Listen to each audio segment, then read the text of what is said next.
കൊണ്ടല്ലേ സഡന്ന് കാത്ത് വന്നിട്ട് കഫന്റെ തുണി അപ്പറപ്പറായിട്ട് ഔറത്ത് മീത് കണ്ടുപോയെങ്കിലാ ആ കബറിന്റെ മേലുള്ള ആളുമാർഗ മയ്യത്തിലെ തടി കണ്ടു പോവല്ലേ.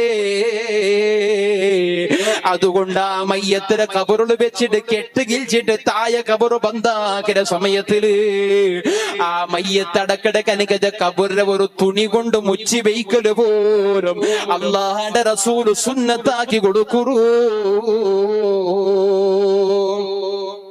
കബറിലെ തുണി കൊണ്ട് മുച്ചി വെയ്ക്കല് സുന്നത്താൻ, കബറിലെ തുണി കൊണ്ട് മുച്ചല് സുന്നത്താൻ. ഉസ്താദേ ഞങ്ങളുടെ ആയത്തിൽ അങ്ങനല്ലല്ലേ, തലയുടെ മേലുകല്ലേ പിടിക്കരയ്ക്കുന്നതാണ് ജവാബ്ദാരി അല്ല. സുബ്ഹാനല്ലാഹ്, ഇണ്ട് ഏത് രായത്തില് പോയെങ്കിലും ഖബറടക്കര ജാഗലുണ്ടല്ലേ, അതാ അവിടെ ഒരു തുണിങ്ങനെ തലയുടെ മേലെ പിടിച്ചെടുക്കാണ്ട് അല്ലേ.